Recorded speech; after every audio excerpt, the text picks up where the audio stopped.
Okay. Hello, everyone. So, welcome to today's meditation session. As usual, we have two sessions each week. One is on Monday, one is on Wednesday, and today is Wednesday. So, for each session, we just a different topic and involves meditation in practice. I hope this session can give you something. Hopefully, can at least bring some peace and calm deeply.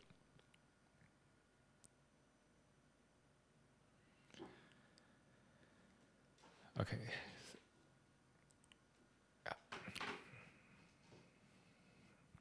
So today's topic is about forgiveness. To forgive people. To forgive a lot of things that you have gone through.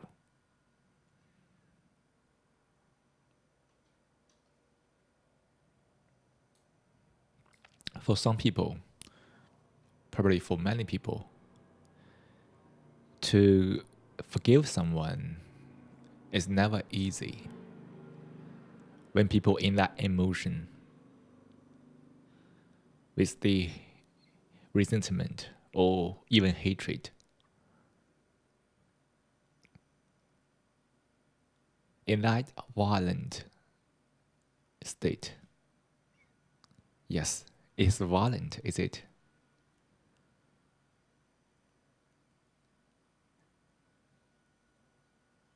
It's difficult to simply forgive someone unless we could understand the whole situation from a different perspective, from the totality of the mind, from the essence of this world.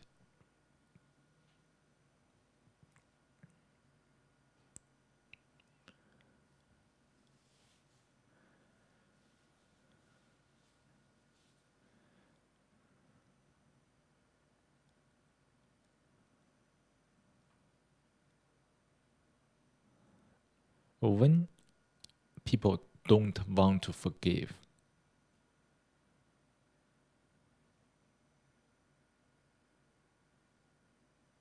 people still in the mood to seek something. Seek what? Seek compensation. Seek apology from someone. Also hurt me. So that's why you need to compensate me. Else I won't forgive. Because mind, there's only one word. There's only one roof where all the people are living in.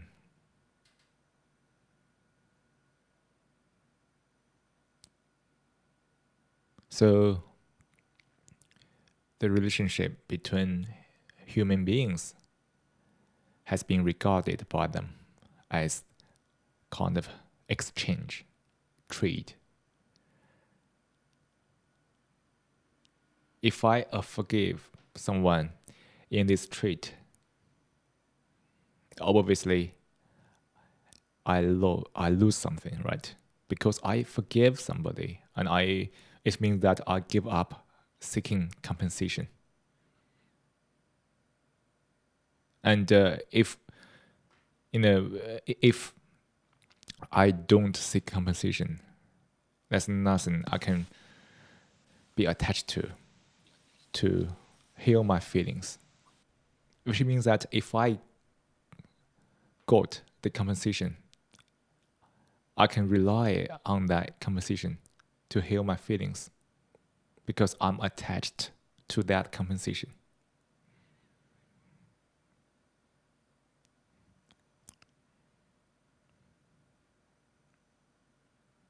That's most people's logic in the daily life. But does that work or not?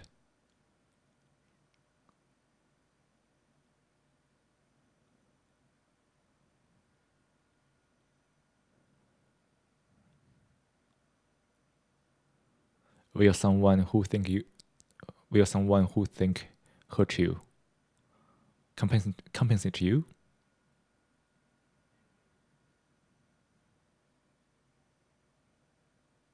If you think in this way, I think the other side also thinks in the same way, right?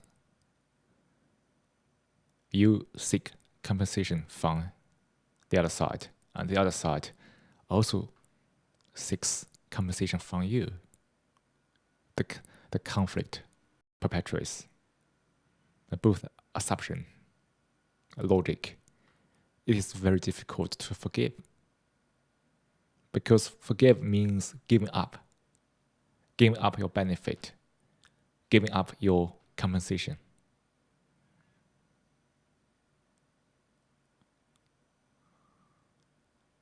And if you don't want to give up, which means that you don't forgive, you're still in the illusion that you can get something back from the other side.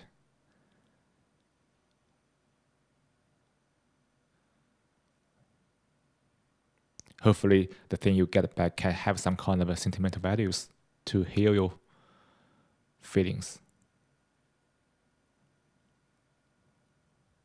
That's the general logic people are having, or holding on to, or attached to in this situation. Because we always look outward for something, so we can be attached to.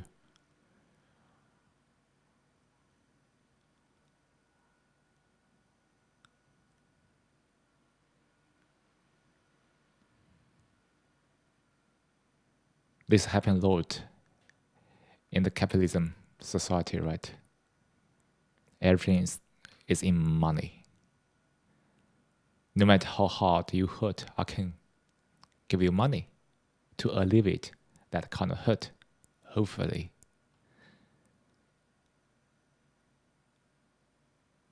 So when we are attached to this kind of external measurement, like the currency, whatever, we began to lose the basic humanity.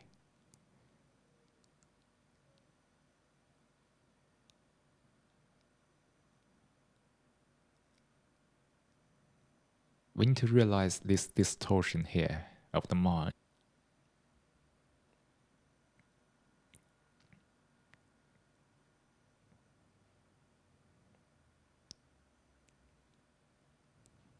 Because we have been ignoring this very important inner world, the mind.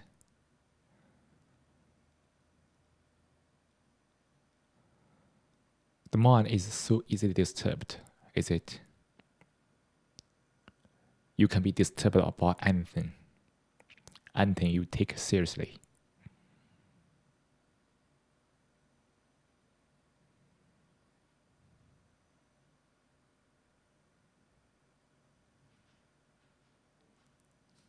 Also includes the compensation. If you take seriously the compensation, the very seeking of it also give you the trouble, is it?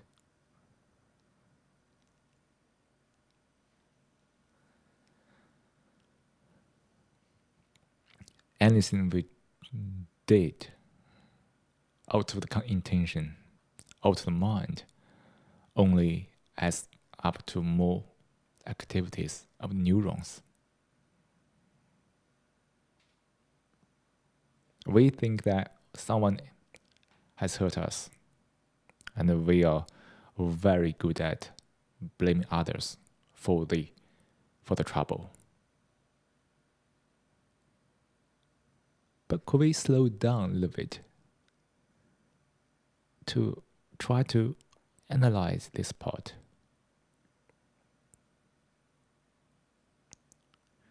Are we really hurt by someone else? Of course, there could be some hurt physically. Someone beat you. Somebody want to kill you. This kind of physical threatening. Of course, that's horrible. But this is not in our session.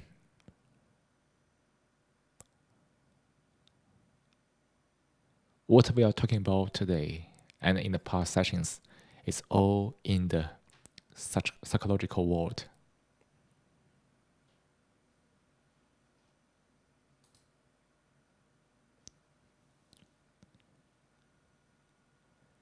So in this situation, in the psychological world,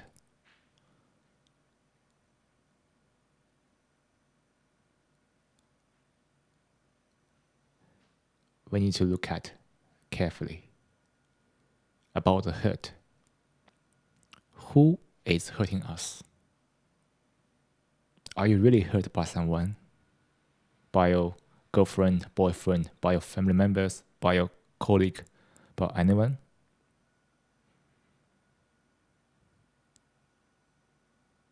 This analysis is very important, actually, right? Who is hurting us? Who can hurt us psychologically?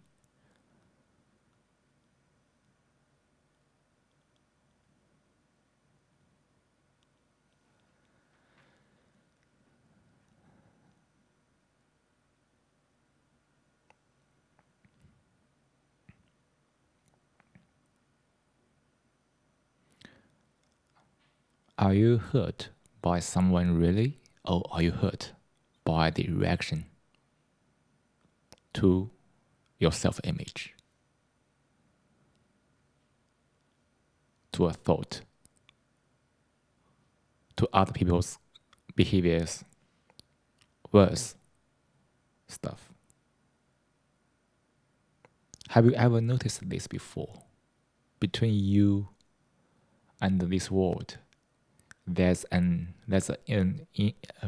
reaction in between.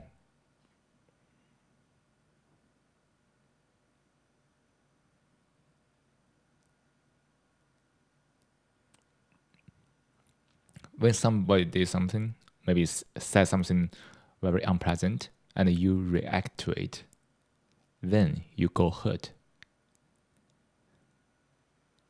Have you ever noticed this process?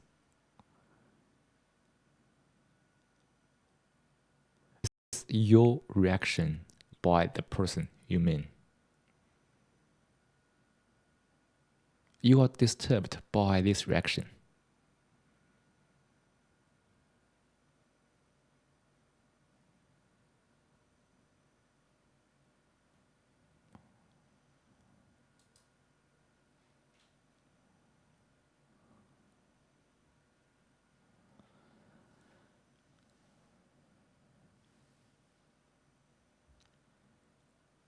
Right?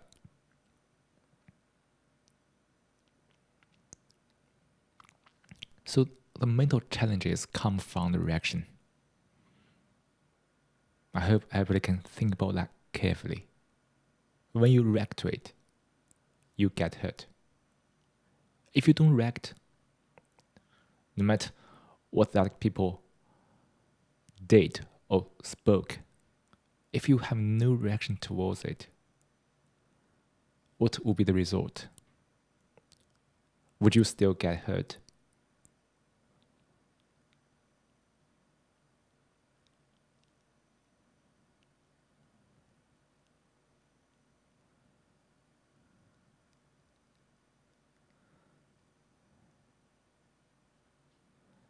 So this part requires everyone to feel it, to observe it in your daily life, to notice your reactions at each moment. How did you react to something, to some situation, to some people? And you get some emotions like frustration, anger, resentment, dislike.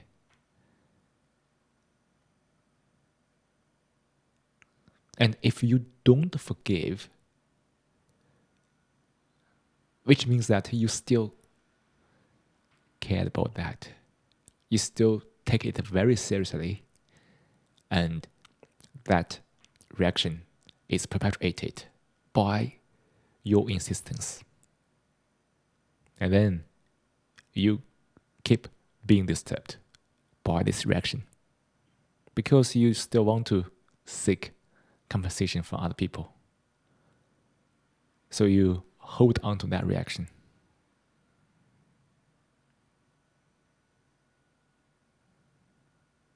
Do you see the point here, everyone?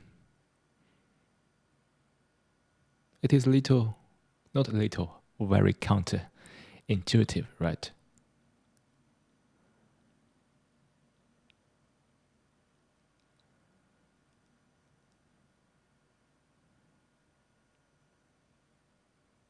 And if we held the wrong view about this world, like the logic we mentioned before, this kind of compensation scheme, you won't seek compensation from someone who hurt you, then this wrong view make it difficult for one to forgive. And I think everybody could feel the consequence of that, right? The continuous disturbance, the continuous trouble. But if we could see this human interaction properly, to notice that everyone has an inner world, which means that everyone has a reality, right? Everyone is living in a different world.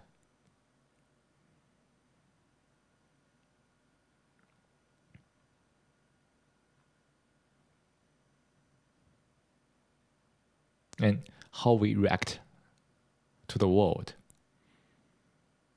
determines the well-being of you, right? If you react a lot, I guess it is not easy to acquire peace in your life. Many people can be very complaining about a lot of things. Now, complaint is also kind of reaction, is it?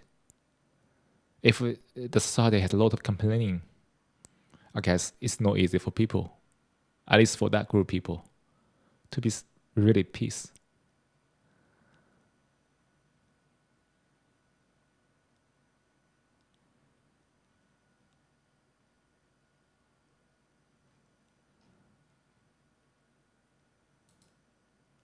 So,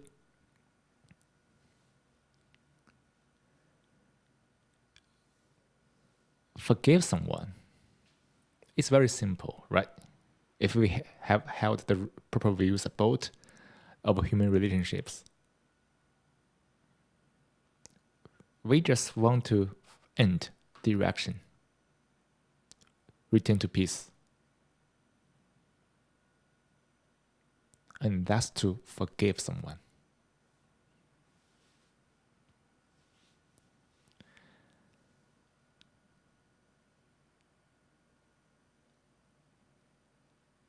But I guess many people we may ask, if one did something very immoral, very terrible, will he or she get away with it if I forgive him or her?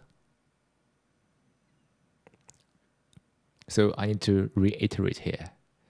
Everything we are talking about is within the domain of the psychological world.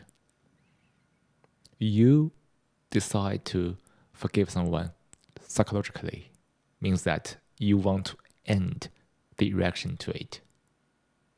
You would like to return to peace and calm. If that is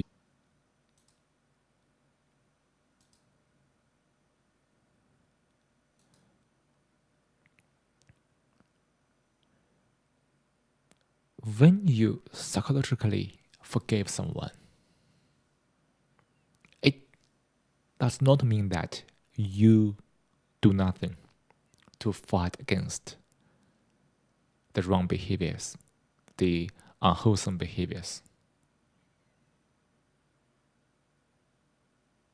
You take actions to counteract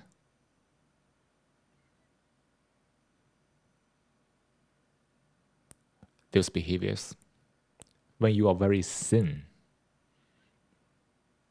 When you are thin, which means that you are very reasonable, not trapped by reactions. You see, when you forgive someone, you can easily work out the reactions and return to peace, return to sin.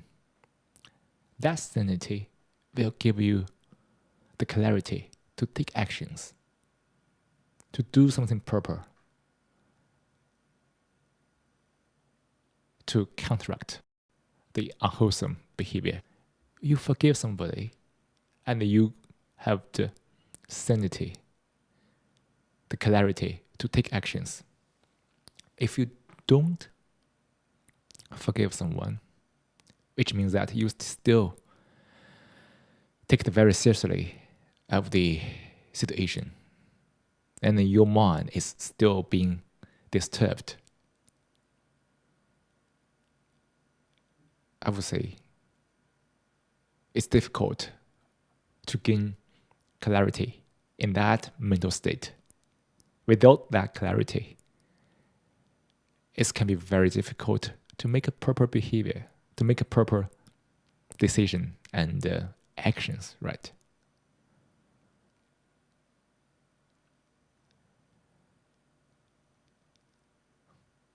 So to speak, when we are really calm, peace, we could really act because we could see the whole story, the whole situation clearly. And then we could act, see and act.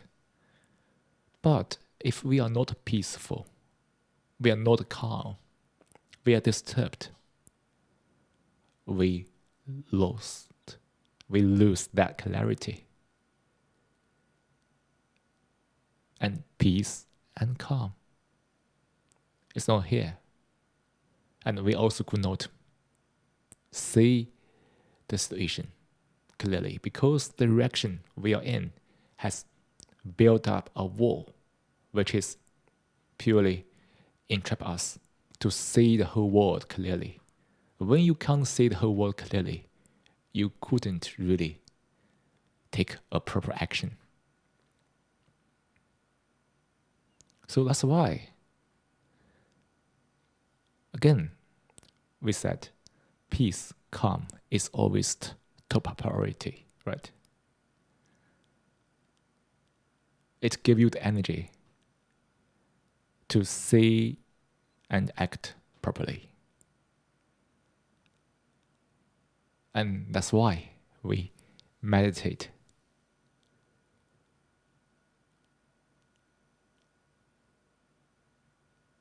To return to peace and calm first in any difficult situation.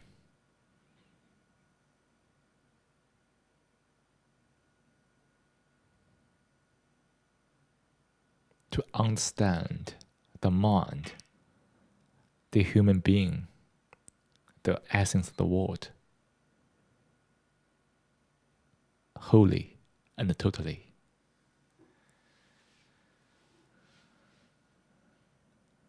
That's to meditate.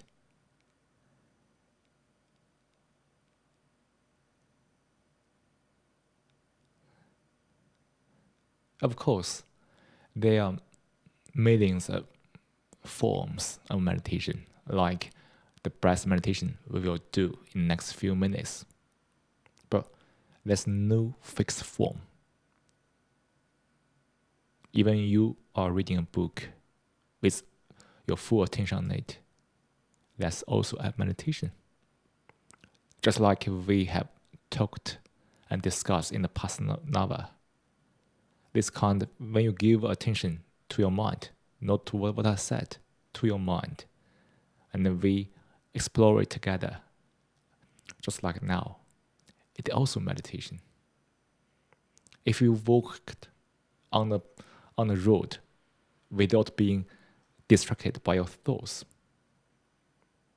it is also meditation.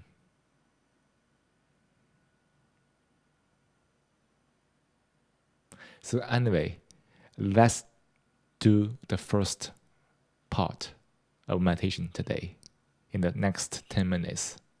Following the audio guide, I hope you can slow down and try your best to walk out of the thoughts. Return to this moment, the sensation of your body, the breath. After that, we can come back again for the second part of the session.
Hello, everyone.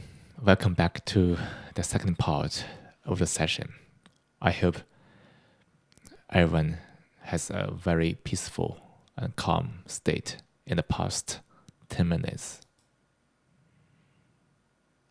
No matter what you are focusing on, it can be the breath, it also can be the belly. Just give your full attention on that. To notice the change of your body, change of the breath. What you need to do is to give the full attention on that, not thinking about something. It is very easy, actually, for people to focus on things, to think about things, to ruminate about a lot of things and people. That kind of thinking is problematic. Why is it problematic? Because that kind of thinking, there is a center. So you always think about something around the center. Have you ever noticed it?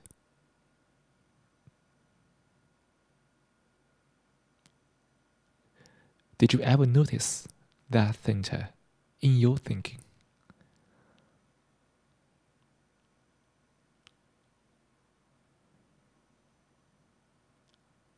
Isn't it the self? When you think around a center, which is the self, which means that you think about a lot of things for the self. You want to benefit the self as much as possible and try to protect the self as much as possible, which borders on self-defense.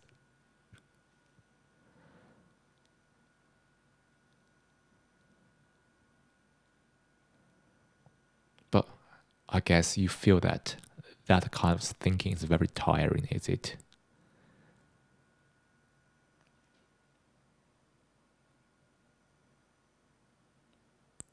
A lot of time and energy has gone into the calculation, comparison, all kinds of emotions, reactions.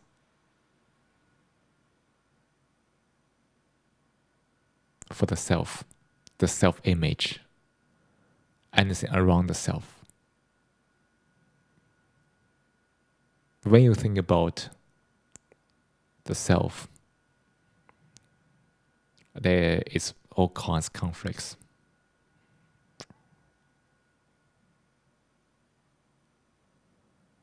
And this kind of self-model is the foundation of the economy, the economics.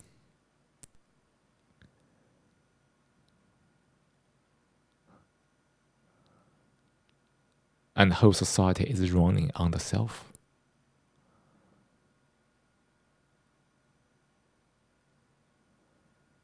So the mind is always busy, right? It's always occupied with thoughts. Thoughts about the self in all kinds of forms. How many moments in your day are really free from thoughts, free from the self? Yeah, I think even in your dreams, there could be many thoughts about the self. But during the meditation, we give full attention on the sensation. Can be any part of the body. To feel it, to observe it. In that attention, there's no thinking. Therefore, there's no self. When you don't have the self on the mind, what do you feel? How do you feel about that? Isn't it a kind of relaxation? Is it?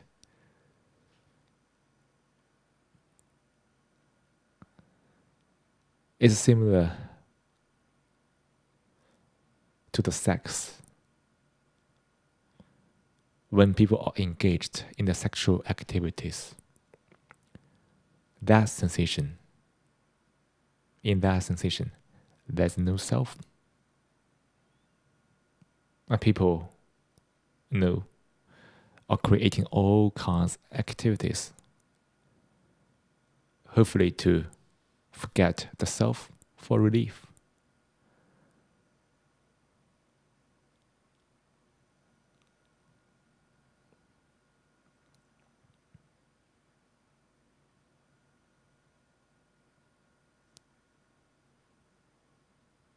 And to end the self psychologically, seriously, is to meditate. When you have no thoughts, when your life is not supported by thoughts, if you can do that, that's already a life without the self, free from the self. Today's topic is about forgiveness, right? Forgive someone. And during the first part of the session, we have discussed the rationale behind forgiveness when we have a proper view about the whole world, the inner world, the essence of the world. When we don't forgive someone, we are still reacting. We are still in the mood of self-defense. Wait a minute. Self-defense. Yes, the self is there, right? If you don't forgive, you're in a strong sense of self, right? You want to defend the self. You want to benefit the self by seeking compensation, which is another illusion.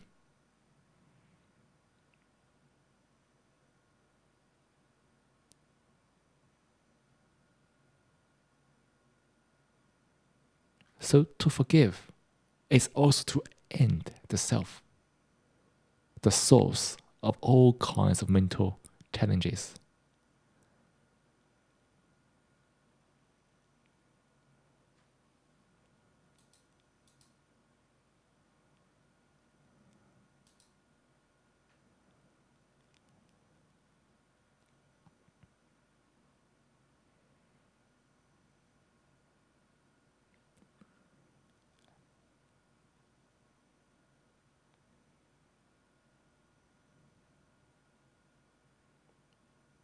So you see how to handle all kinds of emotions in a life, all kinds of reactions.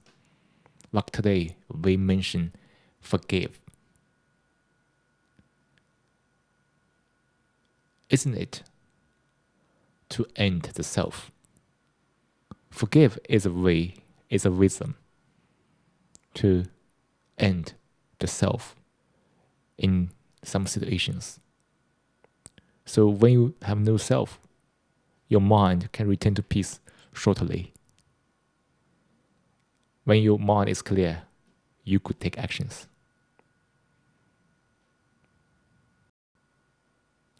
But and if you are trapped in that, no clarity, no actions can be taken to change the situation.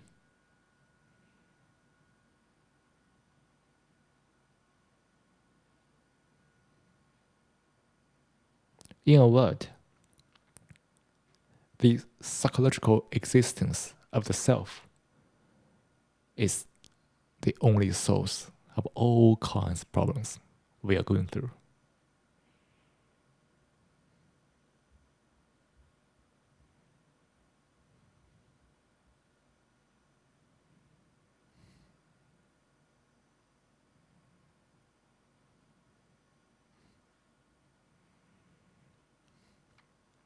And to meditate is to to be deeply aware of the self, the influence of it on each corner of the life. Where there's a reaction, there's a self.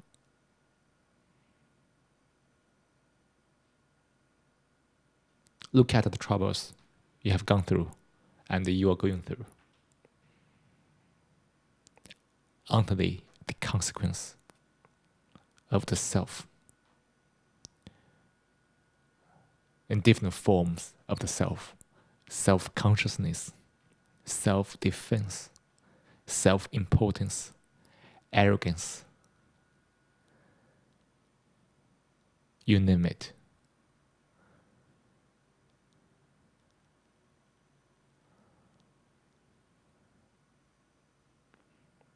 And to live in a society, probably you also have to be aware of the foundations of the society, the personal identity, the ego, to notice the potential influence of that on the self. How easy is it to trigger the self by lot of things? If you are not able to be aware of that, those influence will go into you, right? To trigger the self, to trigger all kinds of troubles. Look at the whole world outside, the chaos of it. Isn't it the inner projection of the mental chaos due to the self, the ego stuff running through a lot of people?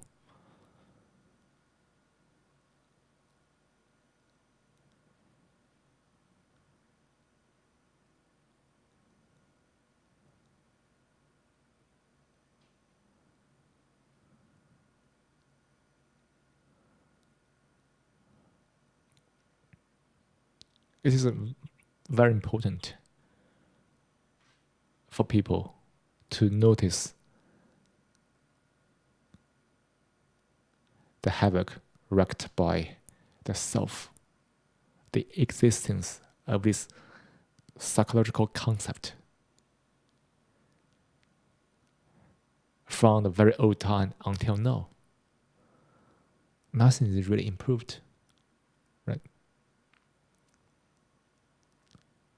We have the ego, the ambition, the motivation, the goal, the jealousy, hatred, resentment. Because the self, people is violent.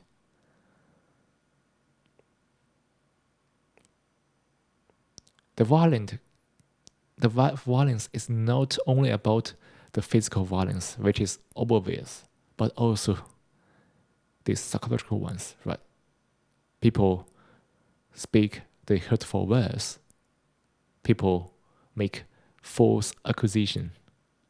People, there are so many sociopaths running the society.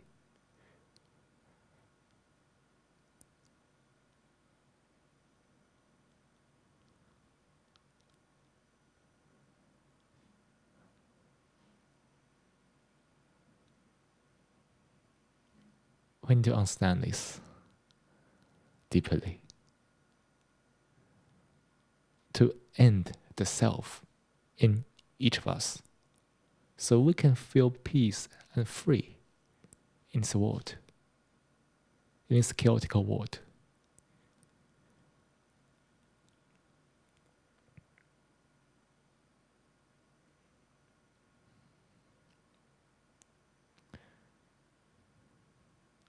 If we have no self, how can we get hurt psychologically?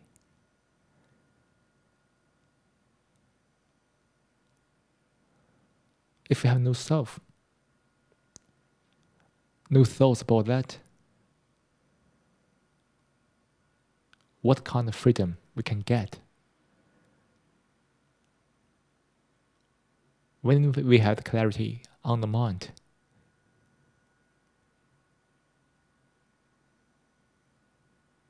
won't you get the true freedom, which is not defined by thoughts, by concept, by ideologies,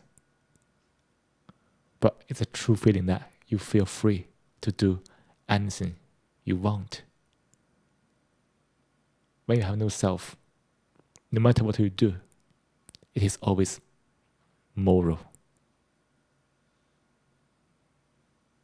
with compassion and love.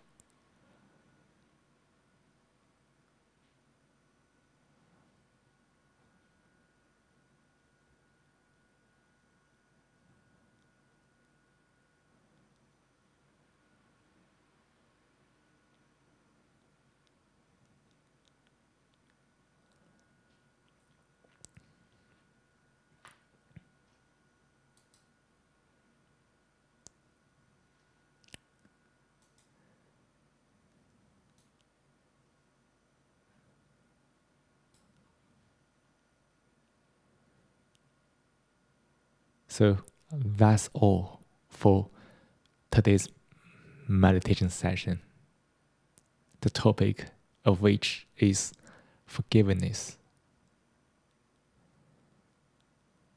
We have talked a lot today in the session, but it is really up to you to really put it into practice. That is, to live life without the self, to forgive, to see the things as they are, and take actions.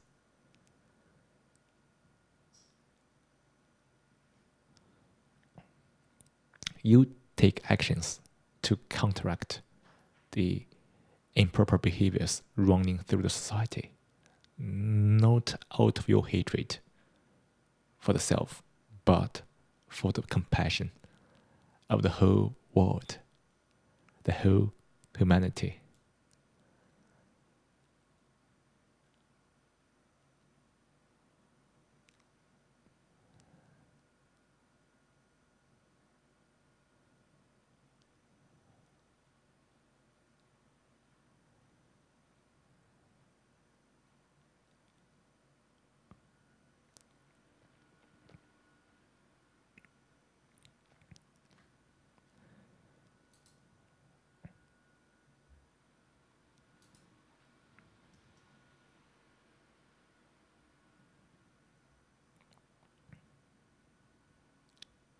I hope this session was helpful in some way or another. And I hope you could bring meditation to your life, to more people, to spread the message of it, to help awaken more people.